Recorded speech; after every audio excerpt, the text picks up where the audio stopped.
तो फाइनली एक new video. तुम लोग भी कह रहे हो कि मर तो नहीं गया मैं। नहीं यार, बस क्या करूं, ये एडिटर काम ही नहीं कर रहा था, कोई स्क्रिप्ट नहीं लिखी इसने। साहब जी हेलो टोडी द स्क्रिप्टा तुझे स्क्रिप्टा ते लिखवाई जांदी है लेकिन वीडियो नहीं बनांदे। चलो मर्जी है, लेकिन साहब जी मेरे पिछले साल दे पैसे दे दियो। वो एडिटर बैन तो बाहर कैसे निकला? रुको यार, मैं इसको बेसमेंट में बंद करके आया।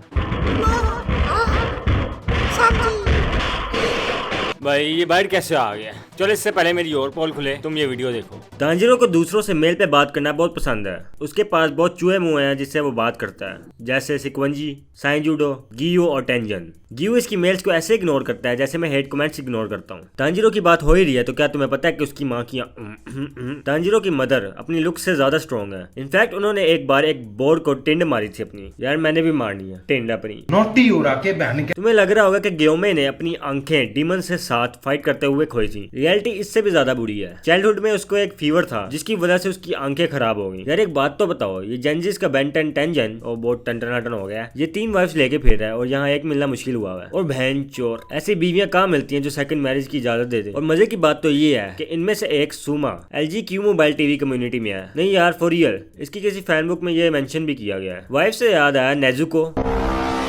रुको जरा, मेरी पूरी बात सुनो। मैं नेजुको की नहीं, उसकी वॉइस एक्ट्रेस की बात कर रहा हूँ जिसका नाम अकारी कीतो है और इसका मतलब भी डीमन है, विच इज बेसिकली नेजुको। और क्या तुम जानते हो कि नेजुको का सपनों का राजा कैसा है? इसका आंसर नेजुको ने खली बली बनने से पहले अपने भाई को दिया था। उसका प्रिंस एक रुक जैसा है जो कि जैसे तुम जानते हो कि चेस का पीस है जो कि हॉरिजॉन्टली अनलिमिटेड स्क्वायर्स में चल सकता है। तो तुम्हें क्या लगता है इस हिंट से इसका सपनों का राजा कौन होगा? छोड़ो नेजुको को और बताओ, क्या तुम जानते हो कि गेन्या शिनाजुगावा ही सिर्फ ऐसा ह्यूमन नहीं जो कि डीमंस खा सकता है। अकॉर्डिंग टू कोकुशिबो सिर्फ यही ऐसा ह्यूमन नहीं जो कि डीमन खा सकता है। इसके अलावा 300 इयर्स पहले एक और था जो कि डीमन खा सकता था। अगर तुम एंटागनिस्ट को ज्यादा पसंद करते हो तो तुम्हें पता ही होगा कि सबसे पहला खलीबली मुजान था। लेकिन क्या तुम्हें पता है कि वो खलीबली कैसे बना? मांगा में ये मेंशन है कि हेन पीरियड में एक डॉक्टर था जो कि मुजान का इलाज कर रहा था। वो बहुत रैंडम एस मेडिसिन यूज कर रहा था लेकिन हर बार फेल होता था। मुजान ने एक दिन फ्रस्ट्रेट होकर उसी डॉक्टर को मार दिया और उनमें से एक मेडिसिन में famous red spider lilies flowers का mythical version the blue spider lily use होता है जो कि एक रेयर प्लांट है और सिर्फ साल में 2-3 बार ब्लूम करता है और कुछ तो बिल्कुल भी नहीं करते। यही उसके डीमन बनने की वजह थी। लेकिन इसके अलावा एक और फ्लावर है और वो इसके बिल्कुल ऑपोजिट डीमंस को भगाने के काम आता है, the wisteria flower. Demon slayer की मांगा में ये भी बताया गया है कि इसकी सेंट डीमन को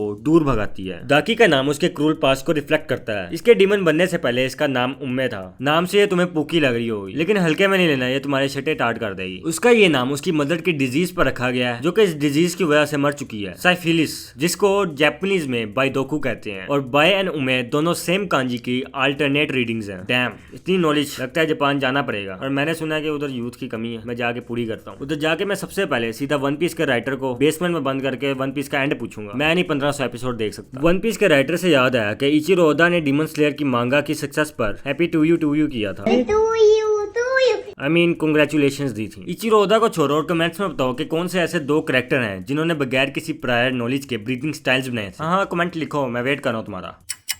इनोस्के और योरिची, बस इन पे नॉलेज थोड़ी सी जोर से गिर गई इसलिए दोनों दम्बैस मदरफकर्स हैं। और तुम्हें पता है कि इनसे बड़ा बुद्धू कौन है दिखने में भी और वैसे भी? जेनेत्सु। तुमने ये नोटिस भी किया होगा और मांगा में भी ये दिखाया गया कि जेनेत्सु को ओवरबाइट है। अगर तुम्हें ओवरबाइट का नहीं पता तो उसके फ्रंट के 2 दांत बाइट है और अपनी जुबान में चुई मुई।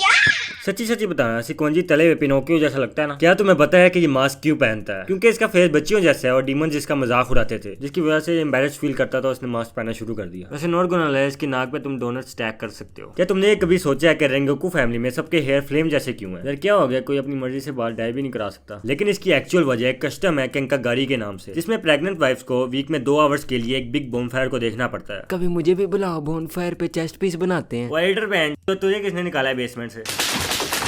रेंगोकू डैडी, मैं आपकी तलवार पकड़ना चाहता हूँ। हाँ तांजिरो, तुम मेरी तलवार पकड़ सकते हो, बस ध्यान से पकड़ना, मेरी तलवार आग छोड़ती है। मैंने भी पकड़नी है तलवार प्लीज। और मैंने भी पकड़नी है डैडी की तलवार। हाँ तुम सब मेरी तलवार पकड़ सकते हो, मेरी तलवार बहुत बड़ी है। यार ये रेंगोकू बहुत गंदी मौत मरा था, मुझे अभी भी बुरे सपने आते हैं। अकाजा गॉड नो चिल्स मैन, लेकिन अकाजा गॉड सम चिल्स। वो अपने मॉरल्स के खिलाफ कभी नहीं जाता और इसके मॉरल्स के अकॉर्डिंग वो कभी किसी वुमेन पर हाथ नहीं उठाता। हाँ तुमने सही सुना, एक डीमन जो कि वुमेन पे हाथ नहीं उठाता। यार ये आजकल के LGQ मोबाइल टीवी के जमाने में कैसे फाइट करेगा जब पता नहीं लगना कि वुमेन कौन है और मैन कौन है। वैसे क्वेश्चन ये भी बनता है कि मुजान इसको कुछ कहता क्यों नहीं है, क्योंकि मुजान के साथ इसका जरा बाबू ने थाना थाया वाला रिश्ता है। काजा मुजान का फेवरेट है जिसकी वजह से वो काजा को अपने मॉरल्स के मुताबिक चलने देता है। रेंगोकू की बात चल ही रही है तो आई बेट तुम नहीं जानते होगे कि उसने अपने ईयर ड्रम्स खुद ही फाड़े थे। सो बेसिकली रेंगोकू जब हाशिरा बना था तो उसकी फाइट फ्लू डीमन के साथ हुई।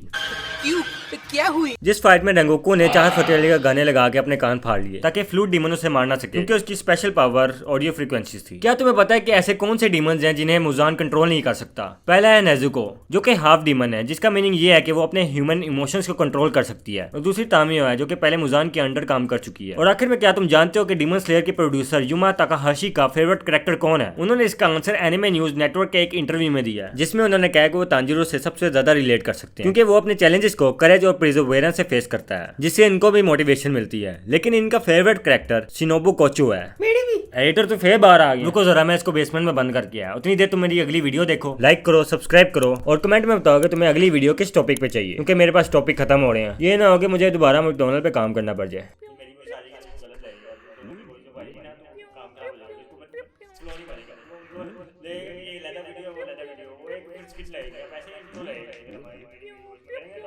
फ्लो बनेगा ताकि मैं आगे से मैं पकड़ूंगा, मेरी वॉइस होगी, फिर पीछे से एकदम से अपनी चीज होती है ना, वॉइस फिर वो ऑडियंस की ध्यान नहीं होती, जैसे फिर टेंशन स्पैन कम हो जाता है।